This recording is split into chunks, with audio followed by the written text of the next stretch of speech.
સ્વામિનારાયણ સાક્ષાત અક્ષર પુરુષોત્તમ સર્વેભ્ય પરમં શાંતિમ આનંદમ સુખમર્પયેત. શ્રી સ્વામિનારાયણ ભગવાનની જય. શ્રી અક્ષર પુરુષોત્તમ મહારાજની જય. શ્રી ગુણાતીતાનંદ સ્વામી મહારાજની જય. શ્રી પ્રમુખ સ્વામી મહારાજની જય. શ્રી મહંત સ્વામી મહારાજની જય. પ્રગટ ગુરુવારી પરમ પૂજ્ય મહંત સ્વામી મહારાજની આજ્ઞા અને આશીર્વાદથી આપણે બધાએ નિત્ય પ્રાતઃ કથાનો લાભ લઈ રહ્યા છીએ. આજે આપણા માટે ફેબ્રુઆરી મહિનાની 25મી તારીખ અને મંગળવારનો પરમ માંગલિક દિવસ છે અને 1467ની સભા થાય છે. અને કહત હૈ સહજાનંદ એ વિષય ઉપર 1118મો દિવસ થાય છે.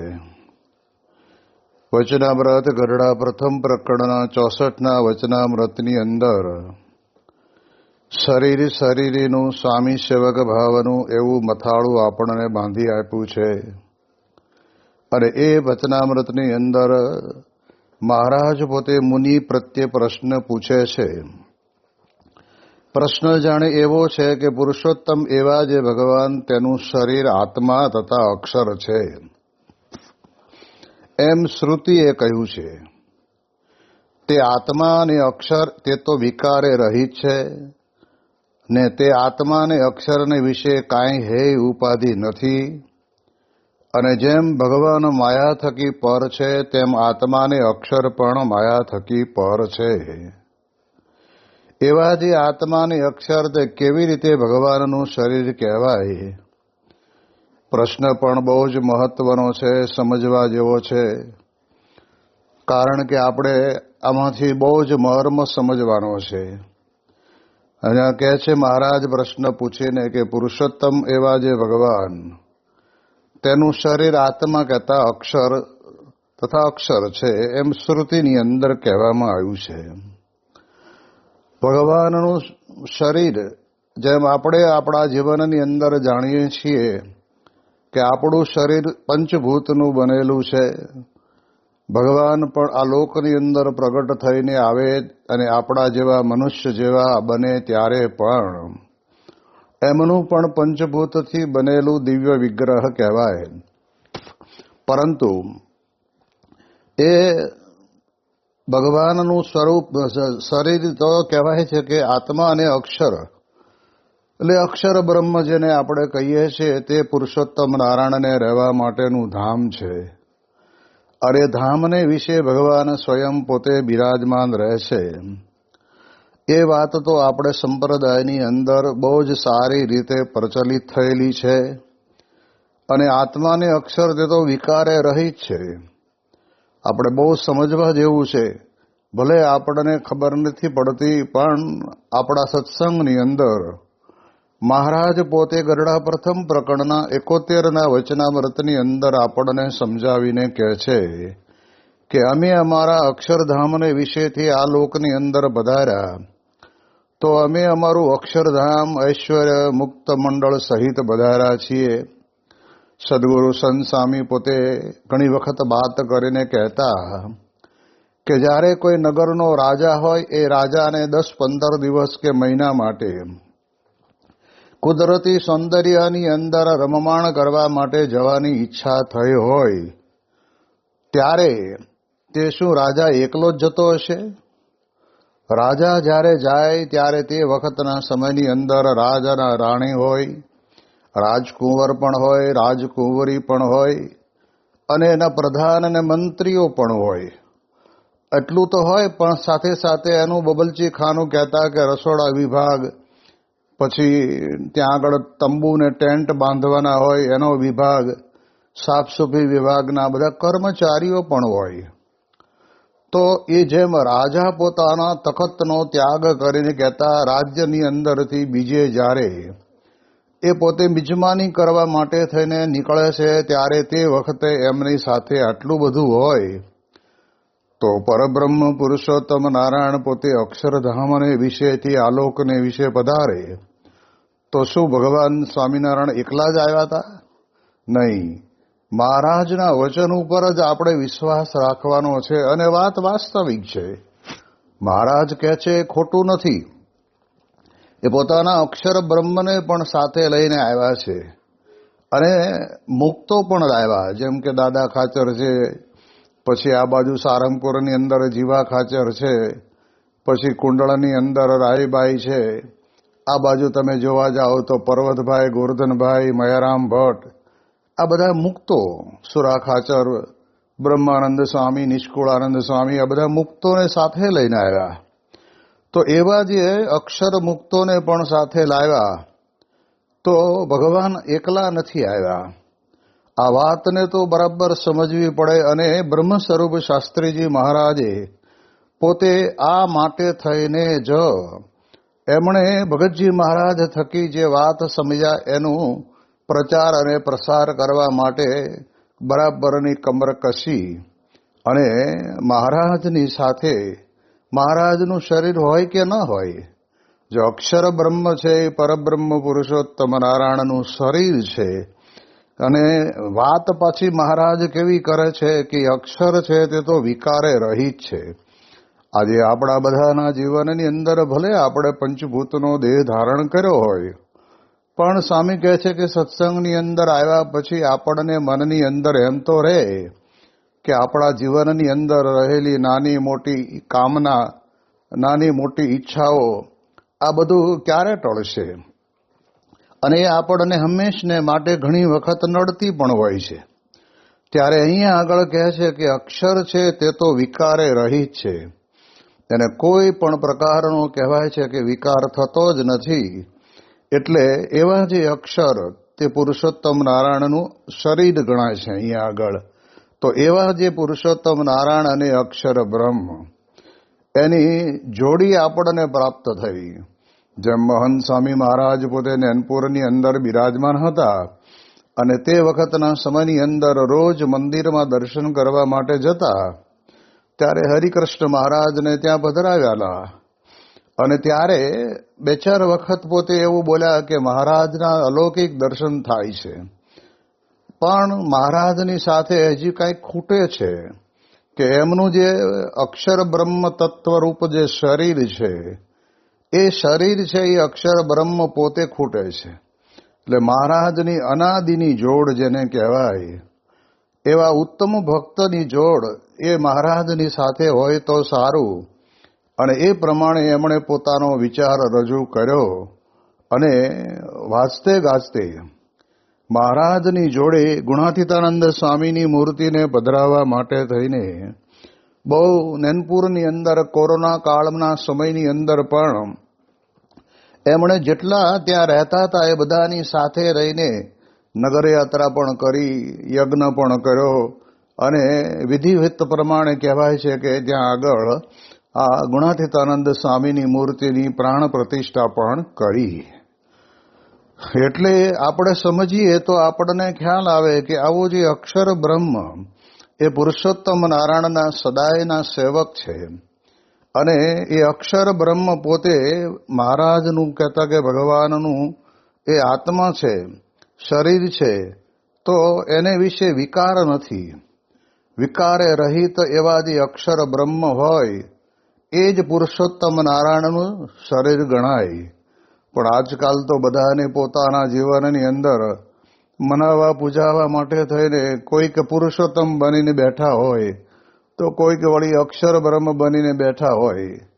હવે હાલવાના ઠેકાણા ન હોય અને આવી રીતે બની બેસે તો લોકોએ પણ એવા આંધળુકિયા દેતા હોય, એને પણ બહુ લાંબી ખબર પડે નહીં. બાકી વિચાર કરીએ તો આપણને ખબર પડે કે જે ગુણાતીતાનંદ સ્વામીની બ્રાહ્મી સ્થિતિ, જે નિર્વિકાર હતા, વિકાર કોઈ દિવસ ક્યારેય પણ એમના પોતાના જીવનની અંદર આ મનુષ્ય તન ધારણ કરીને આવ્યા તો પણ થયો નથી. અને એ તો પોતે અક્ષરધામમાંથી અક્ષર બ્રહ્મ તત્વ આવ્યું છે, એટલે એ વિકારે રહિત હોય એ તો સ્વાભાવિક છે. અને તે આત્માને અક્ષરને વિશે કાંઈ હે ઉપાધિ પણ નથી. હવે આપણે વિચાર કરીએ તો એ અક્ષર બ્રહ્મને વિશે આવી લોક જગતની કોઈ હે ઉપાધિ પણ એમને નથી.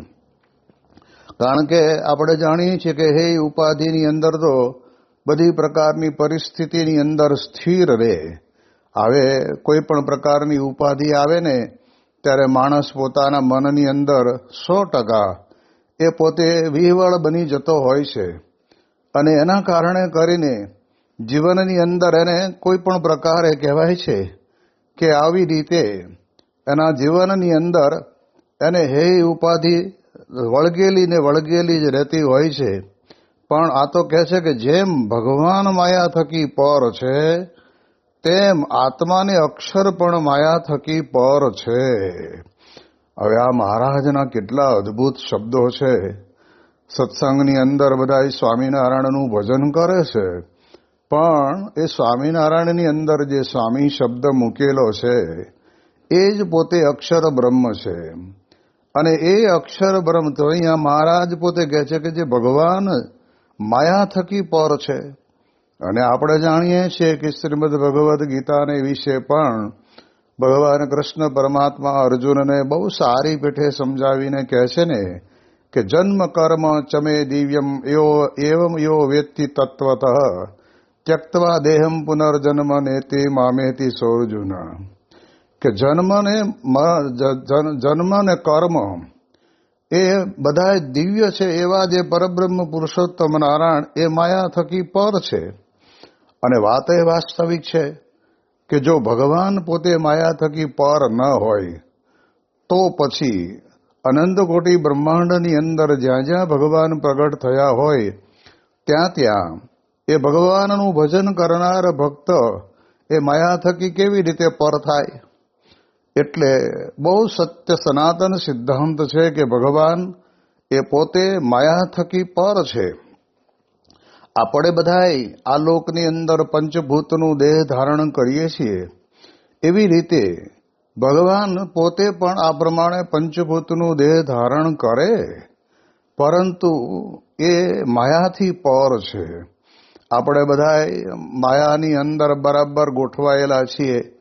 કારણ કે શું છે કે અનંત જન્મથી આ લોકની અંદર આપણે જન્મ ધરતા આવ્યા છીએ. અને એની અંદર આપણને હંમેશને માટે આ પ્રમાણે અંતરની અંદર માયાના વિચારો ચાલુ ને ચાલુ જ રહેતા હોય છે. પણ અક્ષર બ્રહ્મની વાત તો કરીએ છીએ, પણ પરબ્રહ્મ પુરુષોત્તમ નારાયણ પણ પોતે એ માયા થકી પર છે. અને એટલે જ આ લોકની અંદર એમને કોઈ પણ પ્રકારના પદાર્થોની અંદર કે માયાના લોક જગતના વ્યવહારની અંદર ક્યાંય પણ બંધન થયું નહીં. જેમ આપણે જાણીએ છીએ કે ધરમપુરની અંદર કુશળ કુંવરબાએ રાજ આખું આપ્યું. હવે કોઈ વ્યક્તિ એક સંતના કથા વાર્તાના કારણે કરીને આ પ્રમાણે સત્સંગના રંગે રંગાય અને એ પરબ્રહ્મ પુરુષોત્તમ નારાયણને પોતે સંપૂર્ણ વાંસદા અને ધરમપુરનું રાજ અર્પણ કરવા તૈયાર હોય તો પણ ભગવાન સ્વામિનારાયણ કે અમે એ બધું કરવા માટે આવ્યા નથી. એને તમારું કામ તમે કરો, અમારું કામ અમે કરીએ. તો જો જ્યારે પણ માયા મળે ને, આવી રીતે માયા એટલે કે માયાને માથે બે શિંગડા હોય અને ચાર પગ હોય એવું નથી. માયા એટલે આ લોક જગતના જેને કહેવાય કે તુચ્છથી માંડીને પણ અધિકતમ સ્વર્ગના લોક જેવા ભૌગોલૌકિક પદાર્થો એ પણ જો આપણને મળે, અરે માયા તો છે ને એક માનરૂપી પણ માયા મળે તો પણ એની અંદર માણસ પોતે લેવાયા વગર રહેતો નથી. જ્યારે અહીંયા તો આપણે એટલું વિચાર કરીએ તો આપણને ખબર છે કે આ પ્રમાણે ભગવાન પોતે માયા થકી પર છે. ઈલા અને સુશીલા નામની બે રાજકન્યાઓ જ્યારે તેનો રાજાએ નક્કી કર્યું કે આના જેવા કોઈ મૂર્તિઓ આપણને મળશે નહીં, એટલે આપણે આ વર્ણિની સાથે જ આ બંને દીકરીઓના લગ્ન કરી દઈએ અને આપણે ત્યાં જ રહે. હવે આટલું બધું જબરજસ્ત મળતું હોય તો પણ તે વખતે નીલકંઠ પ્રભુ એમની કોઈક ગયા જન્મની ભક્તિ હશે અને ભક્તિના કારણે કરીને ત્યાં આગળ મહારાજ મહિનો 2 મહિના રોકાયા, પણ પછી તો ખબર પડી એટલે તરત જ ત્યાંથી નીકળી અને જંગલની અંદર વન વિચરણમાં ચાલ્યા ગયા. તો જો આપણને ખબર પડે કે માયા જ્યારે આ પ્રમાણે કંઈ પણ કરવા માટે આવે તો એ વખતના સમયની અંદર એ ભગવાન જેમ માયા થકી પર છે એ આપણને અનુભવાય. શ્રીપુરને વિશે પણ ત્યાંના જેને કહેવાય ને કમલાનાથ મહાદેવના મંદિરના જે મહંત હતા એમણે પણ પોતે તે વખતના સમયની અંદર એ નીલકંઠ પ્રભુના જીવનની અંદર રહેલી નિર્ભયતા, કોઈ લેશ માત્ર પ્રકારની સિંહની પણ એમણે કે વન્ય પક્ષીઓની બીક રાખેલી નહીં, એ જોઈને અભિભૂત થઈને બીજે દિવસે કહ્યું કે નીલકંઠ પ્રભુ યહાં રૂક જાઓ, તમે અહીંયા જ રહો અને વર્ષે 1,00,000-1,25,000 રૂપિયાની આવકનો આ અમારો આશ્રમ તમને સંપૂર્ણપણે અર્પણ કરીએ છીએ. તો એવા સંજોગોની અંદર પણ નીલકંઠ પ્રભુ તો કહે છે કે અમે તો માર્ગ ભૂલેલા અને માર્ગ બતાવવા માટે અમે નીકળ્યા છીએ. અમે આ પ્રમાણે આવા આશ્રમો કે મઠોની અંદર રહીને અમે એને ભોગવવા માટે નથી આવ્યા, એમ કરીને નીલકંઠ પ્રભુ તો પોતે નીકળી ગયા. તો જો આપણને ખ્યાલ આવે કે પહેલેથી જ એમના અંતરની અંદર આ પ્રકારે કોઈ પણ પ્રકારે માયાનો વિચાર જ એમના અંતરમાં નહોતો, અને એટલે જ આપણને કહે છે કે જેમ ભગવાન માયાથી પર છે તો એ ભગવાન પર છે તેમ આત્માને અક્ષર પણ માયા થકી પર છે. આત્મા તો આપણા બધાના શરીરની અંદર રહેલો આત્મા તો અનંત આત્મા છે, પણ કહે છે કે અક્ષર બ્રહ્મ તો એક જ. જે યોગી ગીતાની અંદર યોગીજી મહારાજે કીધું ને કે અક્ષર તો એક જ, મેળે માવજીભાઈ ન થઈ જવાય. આજે આપણે જાણીએ છીએ કે કેટલા બધા પોતપોતાની રીતે મેળે માવજીભાઈ બની ગયા છે અને ચાલે છે ને ચલાવે છે. દુનિયાની અંદર તો ગતાનુગત લોકોની અંદર જેને જેમ જે ફાયું ત્યાં ભળીને થયા ભગત, એવા ભક્તો તો આ બ્રહ્માંડ ભર્યું તે પણ જાણવી વિગત. તો આ પ્રમાણે કહેવાય છે કે એ જે માયા થકી ભગવાન જેમ પર છે અક્ષર પણ માયા થકી પર છે. આ વાતને આપણે બરાબર સમજીએ તો વનવિચરણ દરમિયાનની અંદર નીલકંઠ પ્રભુએ જે મઠોની અંદર આશ્રમોની અંદર ગયા, જે મોટા મોટા મહાપુરુષોને મળ્યા, એ બધાને તે વખતે એમણે આટલો જ પ્રશ્ન પૂછ્યો છે કે અનાદિ 5 તત્વ છે, એની અંદર જીવ, ઈશ્વર, માયા, બ્રહ્મ અને પરબ્રહ્મ, એનો ભેદ અથવા કે એનું નિરૂપણ તમે અમને કરીને બતાવો. એવી પ્રકારે જ્યારે કહેવામાં આવ્યું ત્યારે તે વખતના સમયની અંદર જેને જેટલું સમજાયું હોય એટલું એ કહે તો સ્વાભાવિક છે, પણ આ જો 5 તત્વને પૂરેપૂરું સમજાવી શકે અથવા તો એનું નિરૂપણ કરી શકે એવું તો માત્ર ને માત્ર જ્યાં રામાનંદ સ્વામીના આશ્રમની અંદર એમને સ્થિર થવાનું હતું એ જ આશ્રમની અંદર સદગુરુ મુક્તાનંદ સ્વામીએ પોતે કહ્યું, વિવેક અને વિનયપૂર્વક કીધું કે જેમ અમે અમારા ગુરુ થકી આ પ્રમાણે સમજ્યા છીએ એટલું અમે તમને કહીશું. અને પછી એ પ્રમાણે જીવ, ઈશ્વર, માયા, બ્રહ્મ અને પરબ્રહ્મની વાત એ વખતે મુક્તાનંદ સ્વામીએ પોતે કરી છે.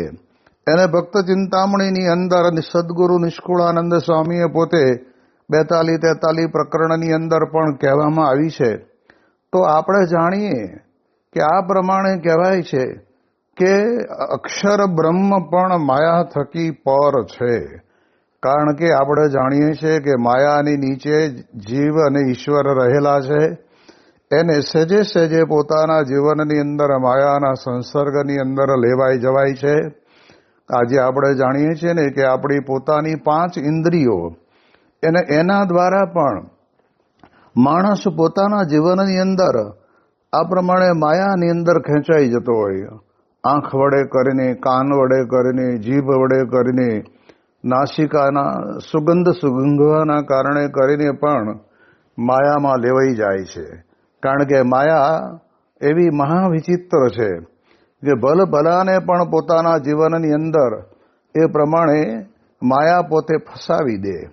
પણ અક્ષર બ્રહ્મ અને પરબ્રહ્મ પોતે માયા થકી પર છે. એટલે એ માયાને કદાચ સ્વીકારે તો પણ કહેવાય છે કે માયાને પણ બ્રહ્મરૂપ કરી નાખે. આટલી બધી વાત આપણે જાણીએ એ પ્રમાણે આ આપણા સંપ્રદાયની અંદર સુપ્રસિદ્ધ છે. એટલે BAPS સંસ્થાની અંદર અક્ષર બ્રહ્મનું જે મહિમા પરબ્રહ્મ પુરુષોત્તમ નારાયણ ભગવાન સ્વામિનારાયણે પોતે એમના અમૃત વચનો દ્વારા આપણને કહ્યા છે. એ વચનને વિચાર કરીએ તો આપણને ખ્યાલ આવે કે એ અક્ષર બ્રહ્મ અને પરબ્રહ્મ પુરુષોત્તમ નારાયણ એ કેવી એ બે માયા થકી પર છે. અને પછી હવે આપણને મહારાજ પોતે એવું કહેવા માંગે છે કે એવા જે આત્માને અક્ષર જે કેવી રીતે ભગવાનનું શરીર કહેવાય છે એવો મહારાજે પોતે પ્રશ્ન પૂછ્યો. અને જીવનું શરીર તો જીવ થકી અત્યંત વિલક્ષણ છે અને વિકારવાન છે. અને દેહી જે જીવ તે તો નિર્વિકારી છે. માટે દેહ અને દેહીનું તો અત્યંત વિલક્ષણપણું છે. તેમ પુરુષોત્તમને અને પુરુષોત્તમના શરીર જે આત્મા ને અક્ષર તેને વિશે અત્યંત વિલક્ષણપણું જોઈએ. તે કહો કેમ વિલક્ષણપણું છે? મહારાજ પોતે આપણી સાથે આપણને સમજાય એટલા માટે થઈને આપણું જ દ્રષ્ટાંત આપીને મહારાજ કહે છે કે આવી રીતે અક્ષર અને પુરુષોત્તમને એ પ્રમાણે વિલક્ષણપણું કેવી રીતનું છે. એટલે પછી સર્વ મુનિએ જેને જેવી બુદ્ધિ તેણે તેવો ઉત્તર કર્યો, પણ યથાર્થ ઉત્તર કોઈથી થયો નહીં. હવે મહારાજ પોતે આના ઉત્તર કરવા માટે આપણને એમના અમૃત વચનો કહે છે. પછી શ્રીજી મહારાજ બોલ્યા છે, લ્યો અમે ઉત્તર કરીએ. આત્મા અને અક્ષર એ બેને જે પુરુષોત્તમ ભગવાનનું શરીરપણું તે તો વ્યાપ્યપણું, આધીનપણું અને અસમર્થપણું તેણે કરીને છે. કેવી રીતે? તો ભગવાન જે તે પોતાની અંતર્યામી શક્તિએ કરીને આત્મા અને અક્ષર તેને વિશે વ્યાપક છે ને એ બેય તો વ્યાપ્ય છે. અને ભગવાન જે તે સ્વતંત્ર છે અને આત્માને અક્ષર તે તો ભગવાનને આધીન છે, પરતંત્ર છે.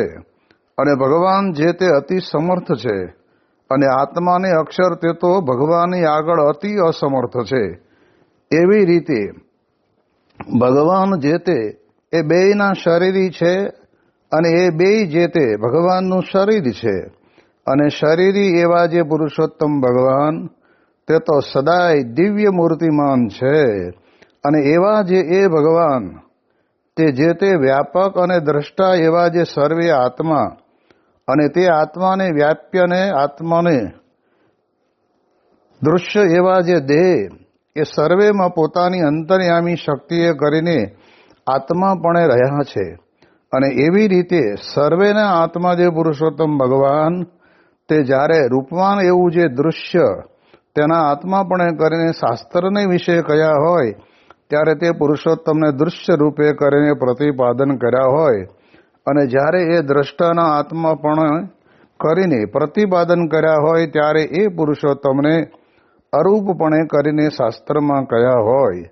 અને વસ્તુતાએ તો રૂપવાન જે દૃશ્ય અને અરૂપ જે આત્મા એ બે થકી પુરુષોત્તમ ભગવાન ન્યારા છે ને સદા મૂર્તિમાન છે અને પ્રાકૃત આકારે રહિત છે. અને મૂર્તિમાન થકા પણ દૃષ્ટા અને દૃશ્ય એ બેયના દ્રષ્ટા છે. અને આત્માને અક્ષર એ સર્વેના પ્રેરક છે, સ્વતંત્ર છે, નિયંતા છે અને સકલ ઐશ્વર્ય સંપન્ન છે.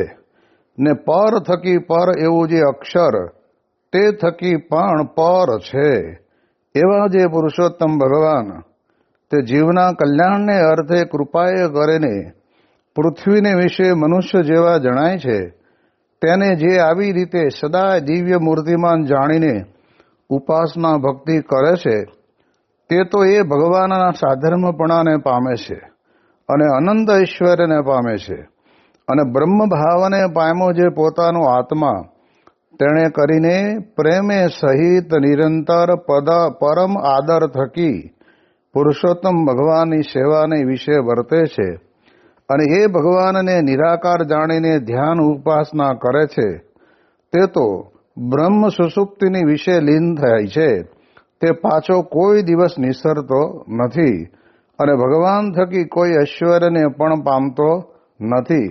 અને આ જે વાર્તા તે અમે પ્રત્યક્ષ દેખીને કહી છે માટે એમાં કાંઈ સંશય નથી.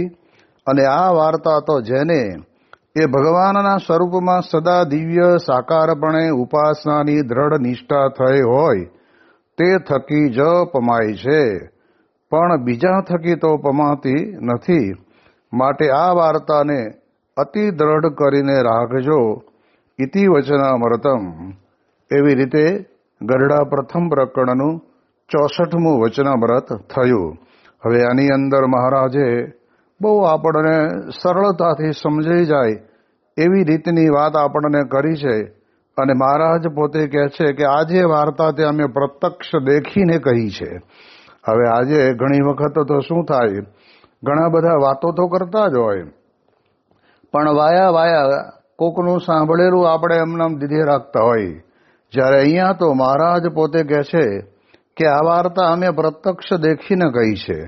જે પરબ્રહ્મ પુરુષોત્તમ નારાયણ ભગવાન પોતે આ પ્રમાણે કહેવાય છે કે વિકારે રહિત છે, માયાએ રહિત છે અને એ એના શરીર રૂપ જે આત્માને અક્ષર બ્રહ્મ પણ એ પોતે એ પ્રમાણે વિકારે રહિત અને માયાએ રહિત છે. તો આવી રીતની જે વાર્તા ભગવાન સ્વામિનારાયણે ગરડા પ્રથમ પ્રકરણના 64ના વચનામૃતની અંદર કરી અને એની અંદર એમાં આપણે કોઈએ સંશય કરવો નહીં.